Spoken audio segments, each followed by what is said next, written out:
Gamers are a contrarian species.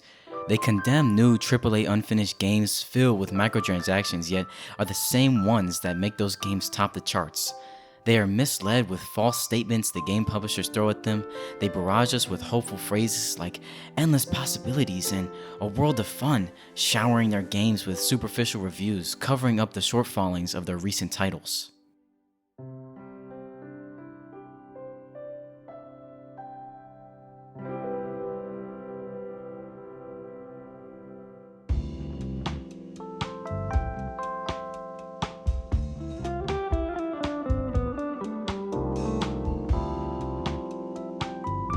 Nowadays, real gamers, talking 2000s gamers, who played during the golden era where passionate game studios would construct these phenomenal games with sprawling, polished, detailed worlds, breathing new life into our souls, something we had never seen before.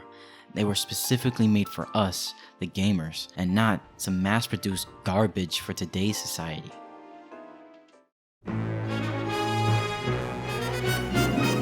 The old console's impact on our nostalgia would be an understatement just to explain. They had such a charm to them, so user-friendly, so eager to let us play. They had nuances in each of their menus and evoked an imaginative feeling that struck wonder and awe when booting up any game, or even turning it on for that fact. Take a listen to this. I know you all heard it.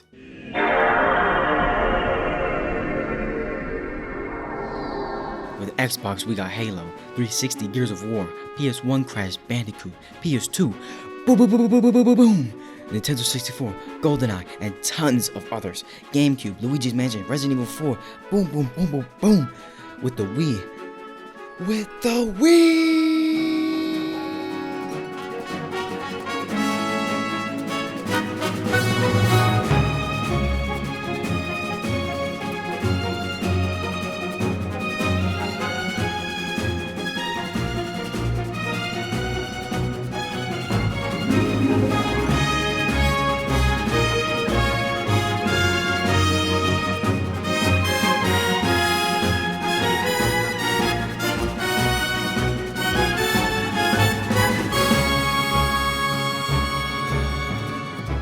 One thing all of these consoles had going for them were their new creative IPs. That's to say the least. By the gods, what have I become?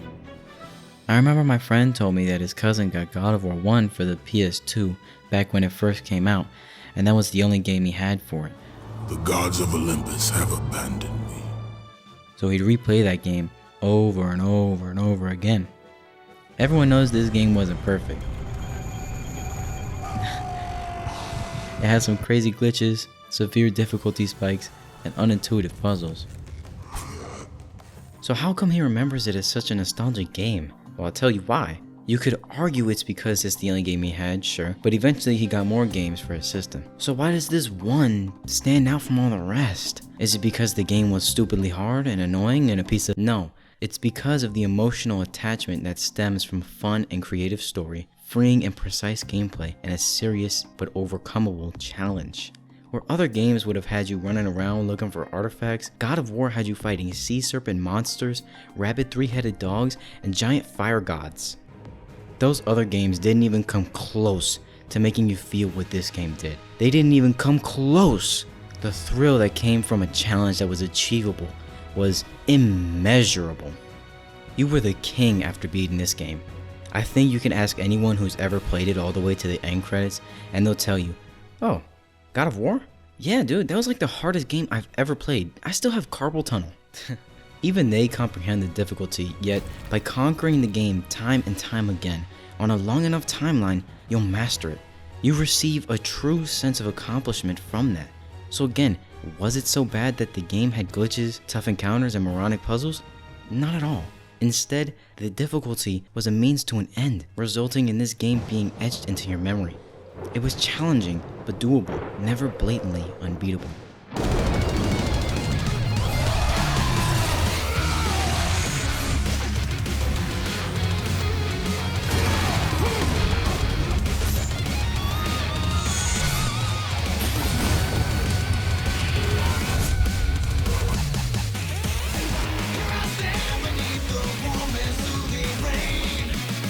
The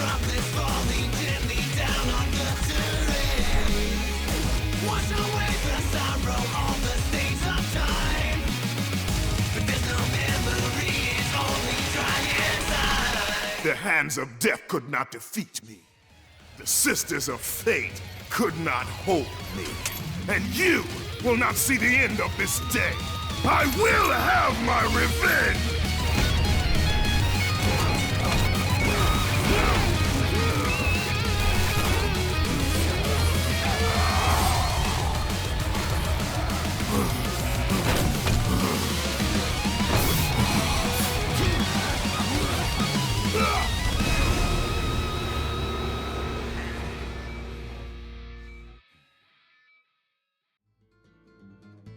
Okay, back to it.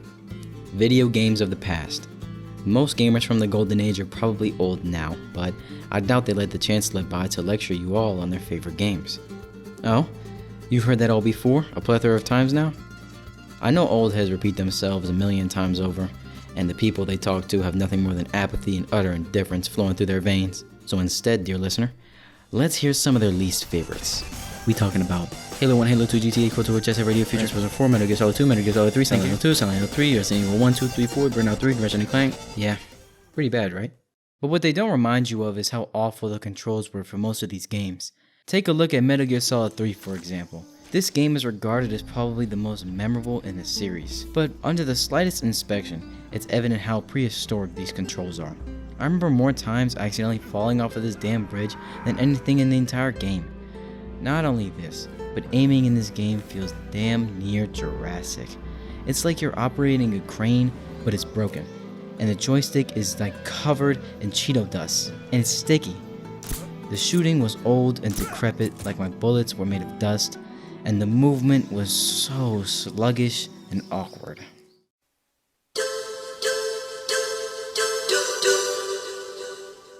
MGS is one of the most consistent and reliable franchises known to man. There are many popular ones out there, such as Assassin's Creed,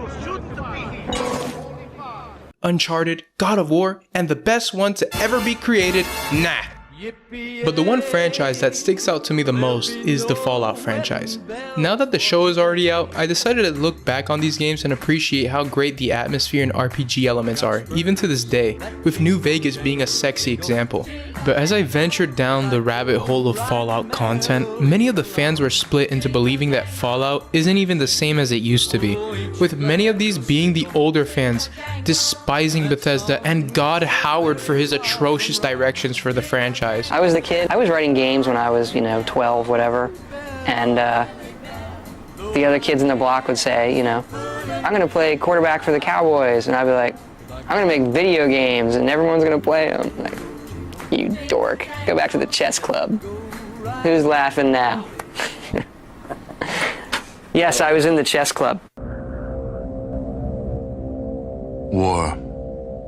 War never changes. Many of these old heads believe that the best Fallout games are the ones made by Interplay, specifically 1 and 2, the oldest RPG games to date. Now I went into the first game blind with a fresh pair of eyes, so I strapped up, ready to go. As I got on my laptop, I sat down, excited to see what many of the old fans saw and loved, and I was ready to see God at that point, only for me to experience the worst gameplay of all time! When it comes to Bethesda's take on Fallout, we get more of a dark comedic tone within its world, and the characters are so wacky you'd only find them in cartoons. Turn against your master now, ne'er-do-wells, or face my rightful vengeance. What? Just don't kill us. In my opinion, I don't see a big problem with this atmosphere and tone shift, but it can at times be distracting from Fallout's overall dark thematic messaging and its villains within its world. And even with the game playing out more like a looter shooter,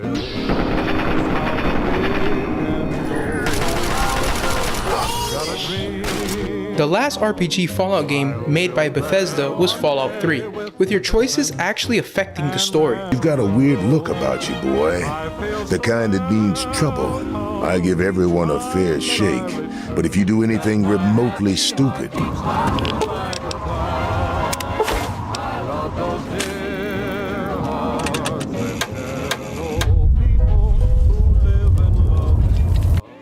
And no, New Vegas does not count since it was made by Obsidian and not Bethesda. Now, when you take this into consideration and compare it to Interplay's original take on the Fallout world, you'll realize that the tone is way more bleak and hopeless. It's the atmosphere and music that makes you feel like you're all alone. And the game has you plan out what you choose for your special stats, because they actually affect your gameplay experience. Did you know that if you set your intelligence down to 0, you will actually play as a bumbling ballistic retard? Have you found the chip? Oh, that's great. Can I have the chip, please? No, not that. I want the computer chip. No, the chip. Just give me the chip! But what I believe is the most impressive part of the entire game is the boss fight between you and the Master. Now, you can handle this fight in many ways, either with guns blazing, or just nuking the damn building.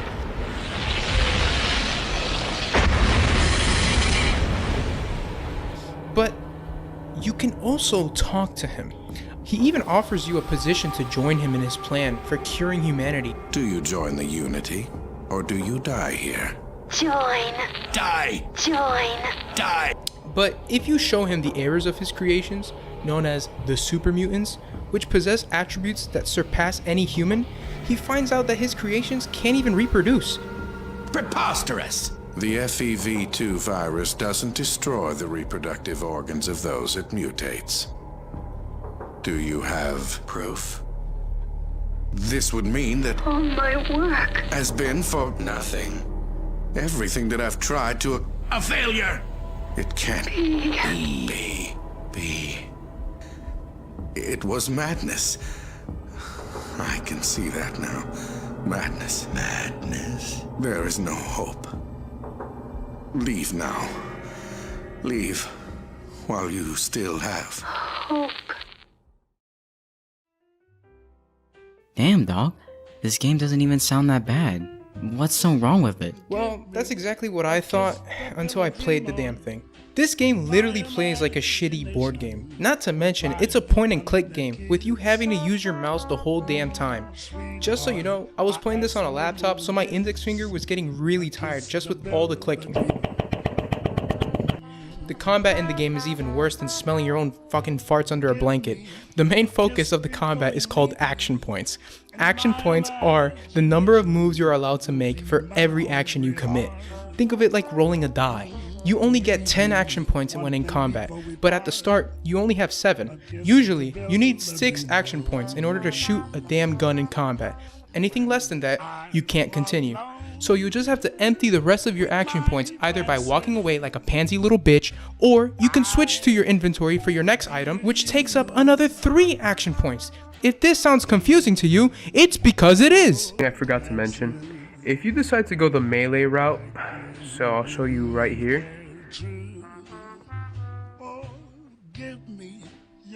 Like, do you see how many action points I've lost right there? Now I can use my gun. Oh, silly me. I forgot to reload. Hopefully that doesn't take a bunch of action points away from me.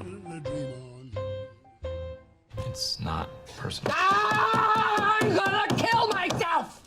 Wow. I'm going to kill myself, and it's your fault! That's an overreaction.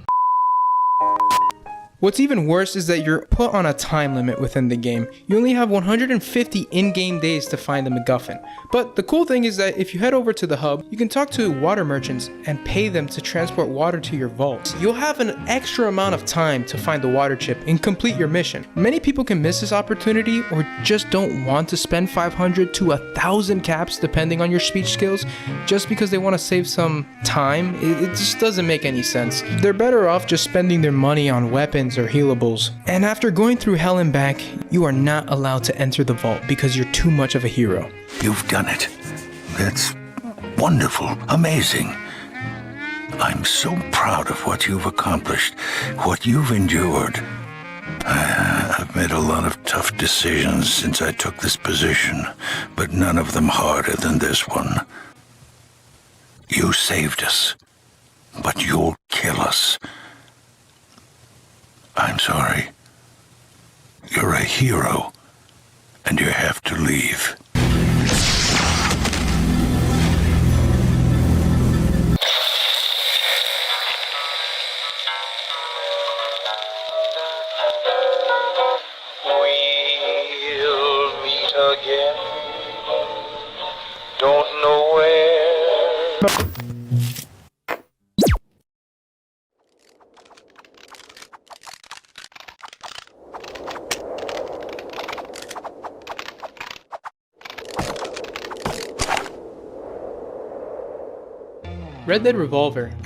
Red Dead Redemption 2, is my favorite game of all time, and so when I heard that the original was getting re-released on the next generation of consoles at full price, you already knew I had to get it. I always wanted to experience the first game after playing the second one, since it continued John's story after the epilogue, and good golly, is John Marston badass.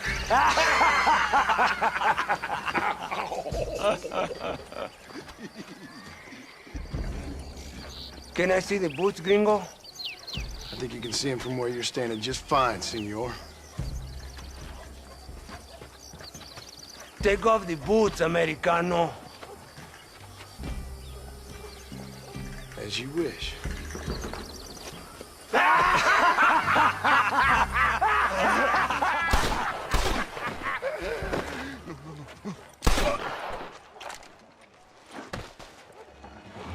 I mean, Arthur Morgan is my favorite video game character until I played as John in the first game.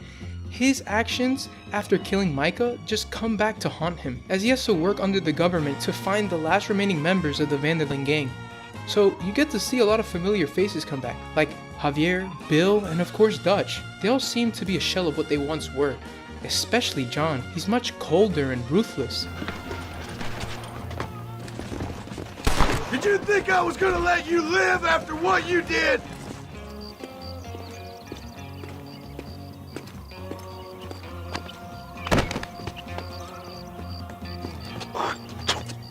Dutch used to be this elegant, well put together man with a few sleazy tricks up his sleeves. Now he doesn't even hide them, instead rocks in pajamas the whole game, puts his cards down and goes all in. Have the girl, Cal. Easy, Dutch. She's a parting gift from me. Now, I'm guessing most of you already know the rest of the story, since most have already played it, or the other channels have probably given better retrospectives on the story, and that's not what I'm focusing on today. Instead, I'm gonna keep it short because my main gripe is really with the open world. But I will say, the positives are astronomical. Surprisingly, the gunplay is much better than Red Dead 2. The ragdoll animations really hit. The action is quick, responsive, and the dodge mechanic is 10 times better than Red Dead 2, as you can actually roll out of harm's way instead of diving like a fish out of water. The dueling system is my favorite aspect of the game. Hell, the side missions are far more enjoyable this time, with my favorite being the stranger mission. What's your name? You know, it's the darndest thing. I can't remember. Tell me your damn name and where you know me from. Well, I know you from Mexico. I know you from back out west. Hell, I know you from all over. Tell me your name or I won't be responsible for my actions. Oh, but you will. You will be responsible. This is a fine spot. See you around, cowboy. Damn you! Yes, many have. And the challenges are really fun until they aren't. You don't get much reward out of doing them compared to Red Dead 2 challenges, where you get different types of weapon holsters and belt buckles, and as much as the positives help the first game, it has a lot of negatives. And before I speak on the open world, I must say that most of the mission structure in each level is kind of the same. You go to one place, have a shootout, help transport people on a wagon, go to a random race competition for some reason. It's not always like this, but it is for the most part, especially the first half of the game. When you reach Mexico, that's when shit hits the fan and you start getting into motion. From there, it's all fun. Now, let's talk about the open world, the bad part of the game. After you beat the first game, there isn't much to do. It's really dull. You just go on your horse, find yourself in a few shootouts in abandoned locations, and that's about all you're getting after you finish it, especially if you finish all the side missions. The world overall is just bland and empty, but it only shows you how much they've improved since then. And even though many who grew up with this game may disagree and say that the original is amazing and better than the second one, believe me, it's far from reaching the peak of its sequel.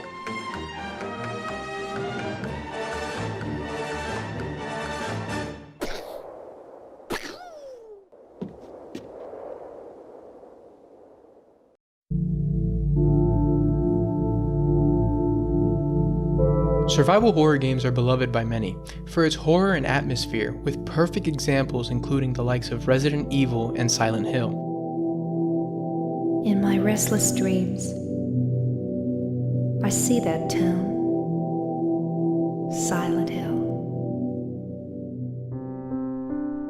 This type of genre hasn't been given the greatest track record, because if it is an indie game or if it isn't developed by Capcom, nobody even dares to bat an eye, especially if it's Konami. Where Konami has been failing, Capcom has been succeeding.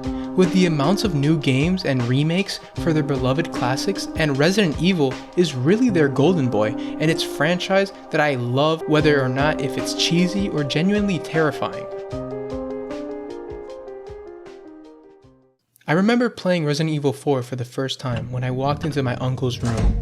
I heard the iconic save room theme, which just set such an ambiance. I decided to sit back and watch him play, and the moment he offered me to play, I died, almost instantly.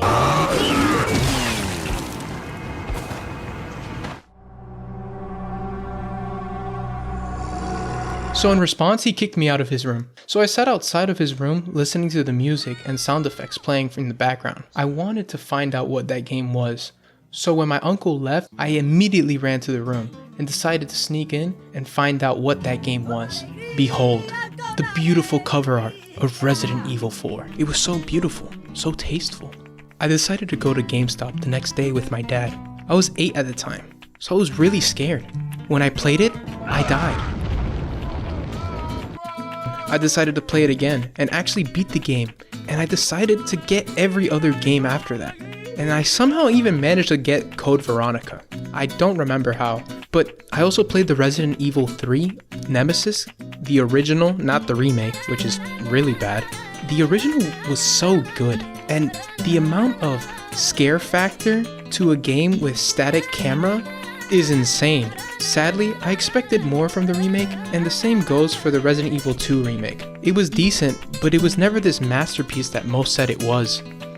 Now, the only remake that truly kept its faithfulness and improved was the Resident Evil 4 remake. That shit was just perfect. It had the balance of the campy fun from the OG and the Bollywood type cutscenes.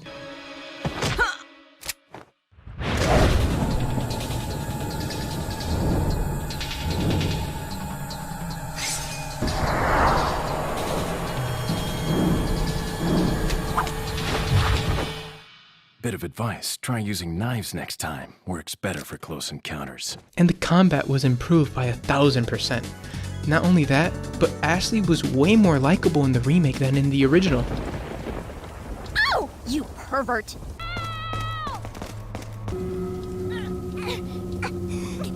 Don't just stand there! Help me!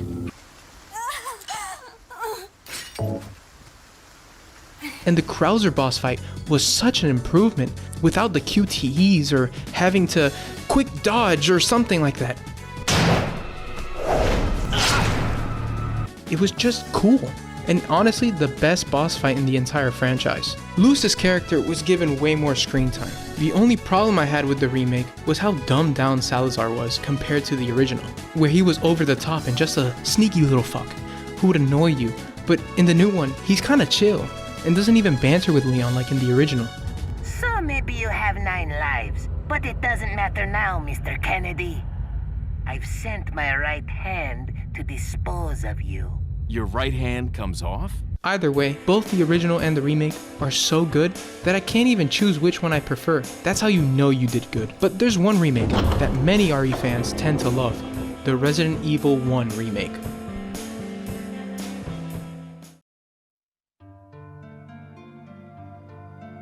When this game came out, it improved on almost every aspect of the original, with better visuals, cutscenes, story improvements, and better voice acting too. Barry. That was a close one.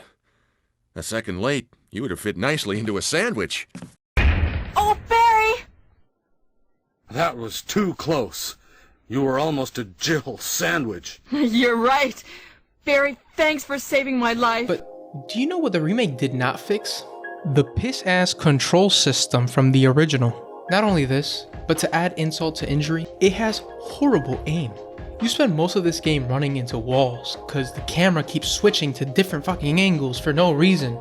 There's like 5 different angles for each room that you walk into, and the problems only begin here.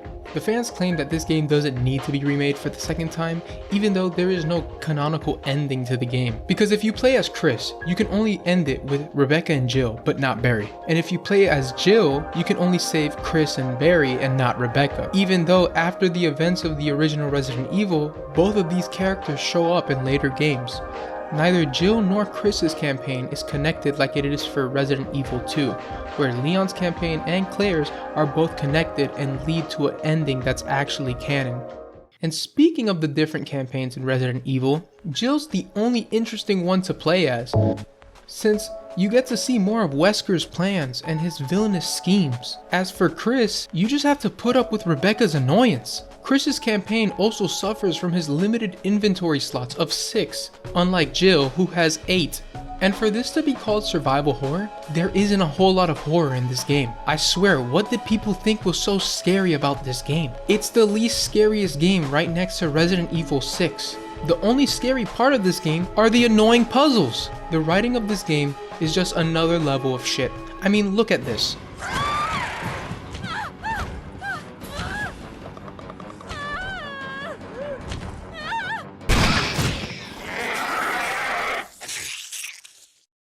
Rebecca.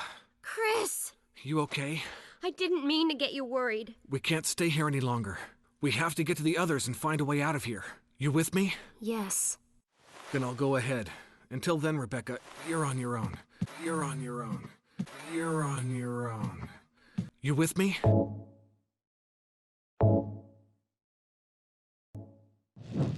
Another problem with this game is the sheer lack of direction on where you go. The map only goes so far to help, but once you've opened up other areas in the mansion, you don't know where to go next. It's so boring. How does that work? Where does that exactly come from? It doesn't make any sense. Make it stop! If you want to replay the game with a different character who has a different campaign, there is almost little to no difference in the locations that you visit. The only difference are in the cutscenes, and that's about it.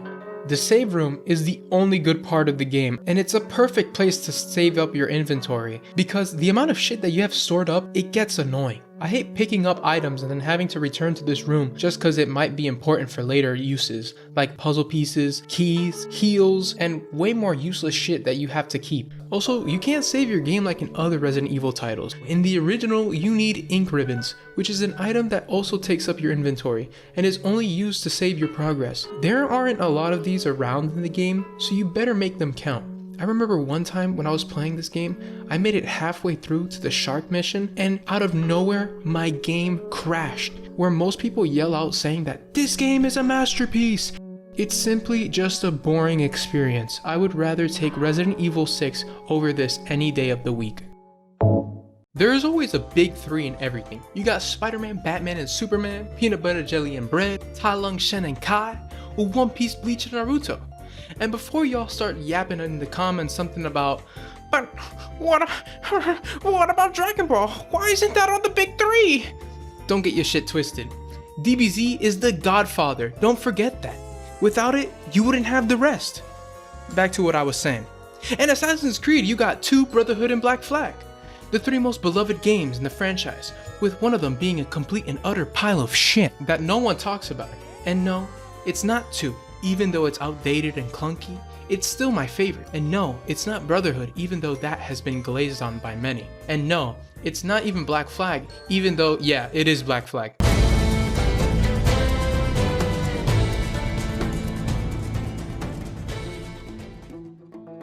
Black Flag has to be the most overrated game in history. That nostalgia has to be the root of its glaze. There is no reason why people love this game so much. The entire 50 minutes of the game, you are either chasing a dude, walking, hiding, or talking. Plus, they take you out of the pirate experience by introducing the present day storyline, which just absolutely breaks the flow of the game, and introduce these shitty hacking simulator minigames that are so brain dead that it would put fake mobile ads to shame. I always hear the same thing every time someone speaks on this game. Oh my god, this is the most authentic pirate gaming experience ever! Yeah, no shit. There's barely a category for them. And the only popular pirate games out there that I can think of is Sea of Thieves or Lego Pirates of the Caribbean, which is better than this crap. And my god, are the mission structures repetitive? Let me give you the rundown of what you're gonna get 70% of the game. First, you go to an island, then tail a guy, then you go back on your boat, tail second guy to another island, kill the guy, get back on your boat, and do it all over again. The combat is clean, the parkour is solid, the ship battles are annoying, and most of all the weapons that you get are practically useless. There are little side activities that you can do like harpooning or diving, so you can craft new materials or outfits. But you can just go to the shop and buy materials that you need for the specific items that you want, making the side activities utterly pointless. And you have little of the same side content copy and pasted all over the damn map. The characters in the game don't make it any better. You got Blackbeard, Transvestite, John Adams, Jamie Foxx, George Clooney, McCree, Hector Salamanca, off-brand Johnny Depp, and even James Corden. Not even Chris Hemsworth was cool, like my goat Ezio, and I hate this game so damn much, I'm done talking about it.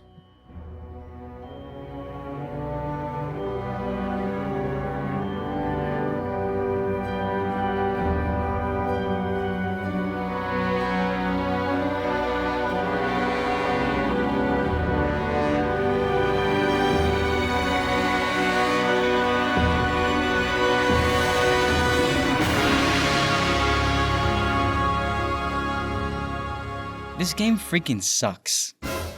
There, I said it. I want to start this off with you angry, because this is how I felt throughout the majority of my playthrough. Angry. I got through this game 13 years late, and to my surprise, the main mechanics and characters haven't aged too much. But that's not my issue. My issue resides with everything else. The story in particular, which is definitely the weakest aspect of the game by far. I'm saying this holds the Olympic gold medal for one of the worst stories told in gaming. So what are you waiting for? Analyze the particles and isolate the area they came from. This isn't my first day on the job, Barbara. You don't even have to play it to understand why. The premise is, Batman gets sick from Joker's blood. It's killing them both, and you have to look for a cure, or wait for someone else to make it. There's another game where you look for a cure. That's right, it's The Last of Us. In that game, you look for a cure too, but there's a reason why one holds the best story in gaming and the other one holds one of the worst. The difference between the two is the characters and the world they're in. Well, I'm sorry, I trust him better than I trust myself. Stop with the bullshit. What are you so afraid of? That I'm gonna end up like Sam? I can't get infected. I can take care of myself. How many close calls have we had? Well, we seem to be doing all right so far. And now you'll be doing even better with Tommy. You lied to me. I thought you loved me, Bruce. I thought you were ready to join our crusade. Talia, Don't! You two deserve each other. You're looking old, Raish. What's really going on here? In Arkham City, Batman himself is a psychopathic megalomaniac who's off in La La Land half the time, thinking the world revolves around him.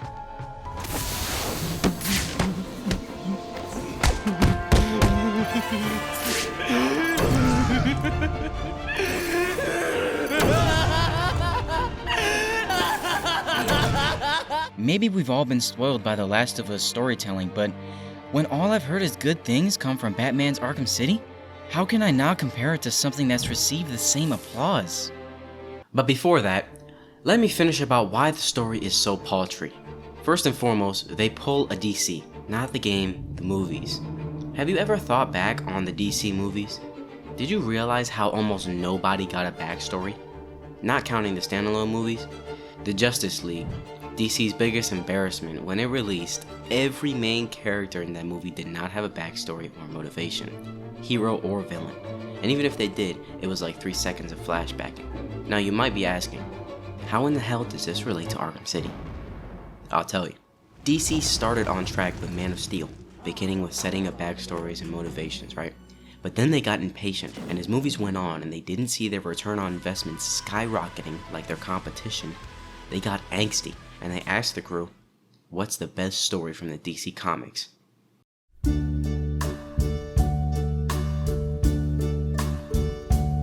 And now, the end is near, and so I face the final curtain. Now, in case you don't know, those comic stories start months or even years in advance to set the stage for all the characters up over a long portion of time. So how are they gonna accomplish this in a 2-hour movie?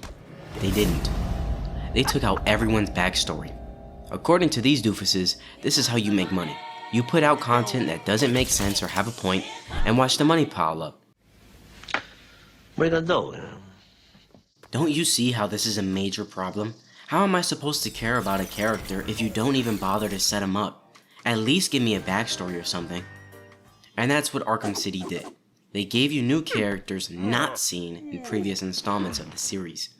They didn't even bother trying to set them up because they believed the people playing their games already knew enough about these characters.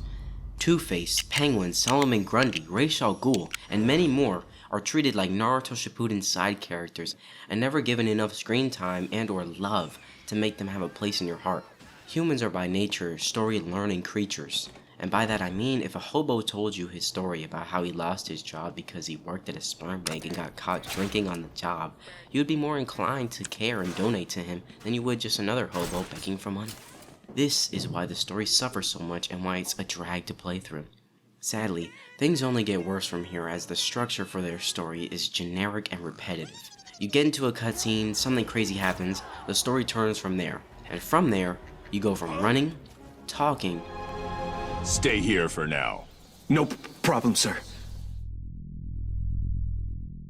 solving overly long-winded puzzles, fighting, reaching the boss, only for him to get away and leave you in another room to fight. Then, you repeat parts 1 through 4 again. I wish the game wasn't fully like this, but it is. No matter your nostalgia, you can't overlook the fact that most of your game is nothing. They lengthen their games by implementing crap made specifically to slow down the pacing. Sure, it makes the game longer, but also less interesting. I asked 3 friends about the story of Arkham City, and to the T, all of them can remember the beginning up to the escape from the prison and seeing Two-Face and Catwoman, and that's it. But what they forget to mention is that the game actually starts with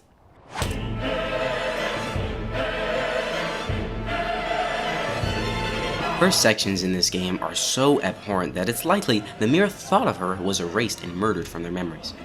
Catwoman's over here! Playing as Catwoman sucked. Her sections are boring, meaningless, and an annoyance to play through.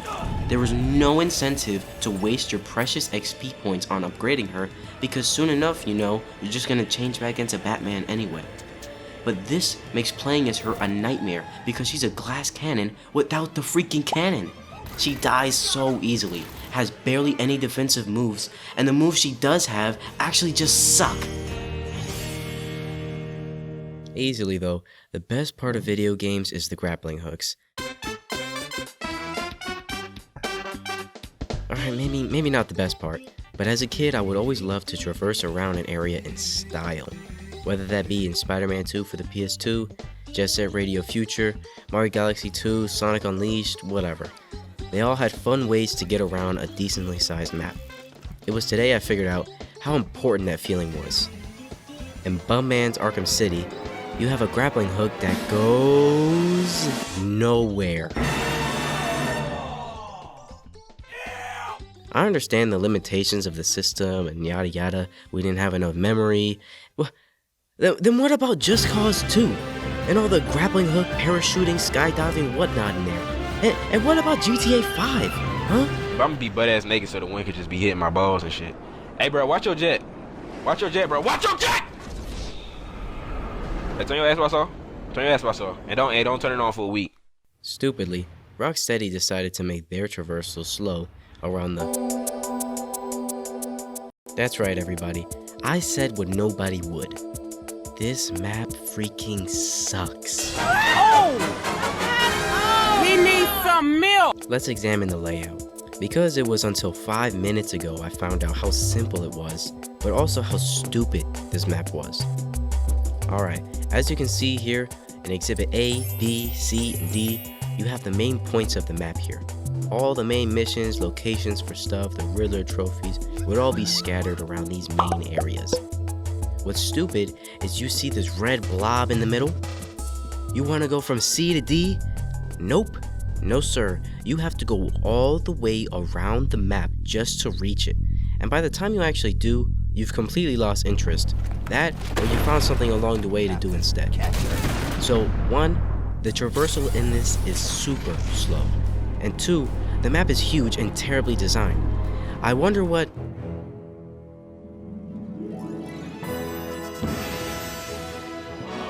You wouldn't believe what they did. These sick, sadistic monkeys decided it wasn't enough to make it tough to get around. Now, they went ahead and combined the two, and we have this.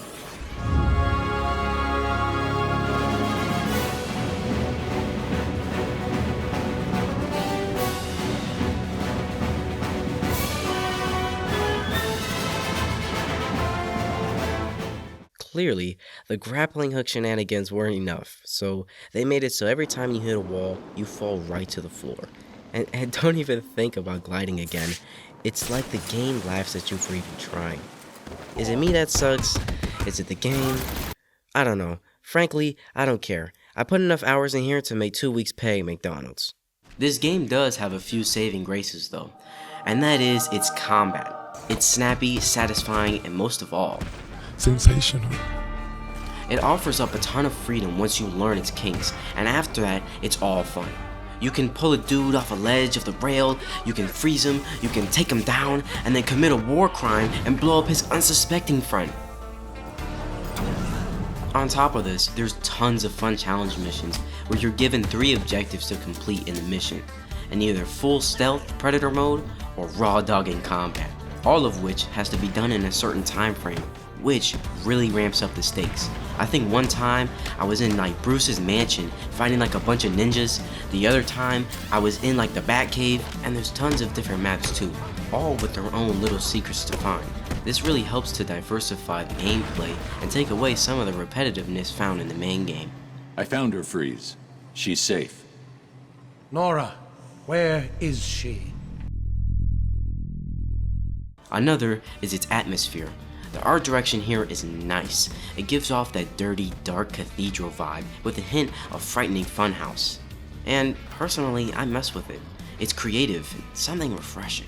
We already know the main story is bad, but what if I told you that there's a way it actually redeems itself? The side quests of Arkham City are some of the best side quests in gaming.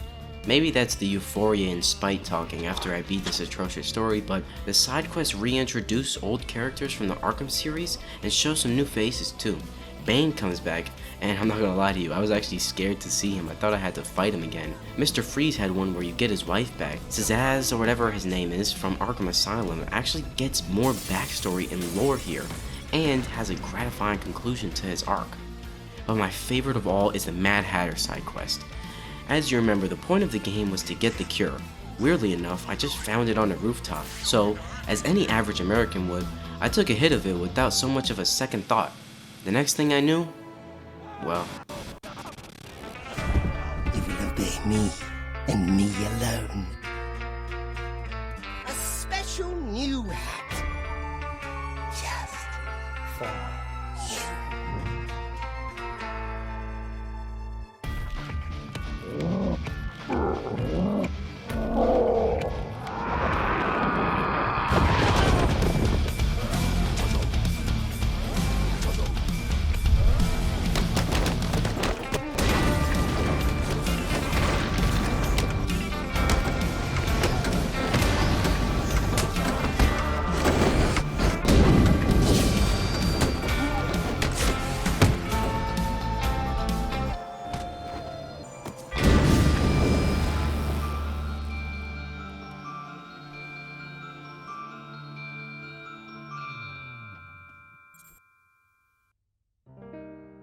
Before we end our video here, I just want to say one thing.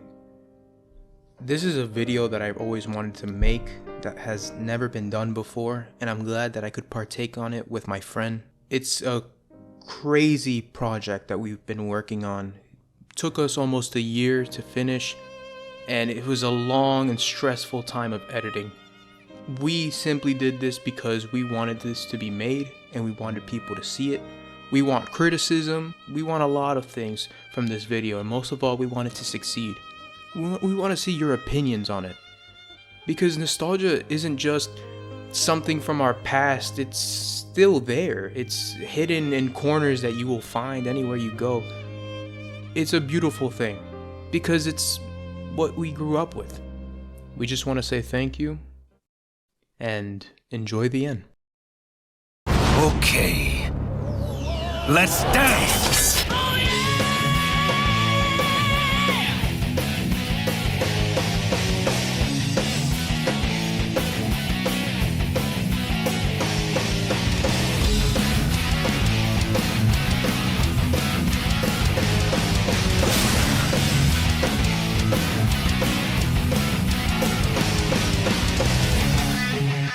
Jackpot.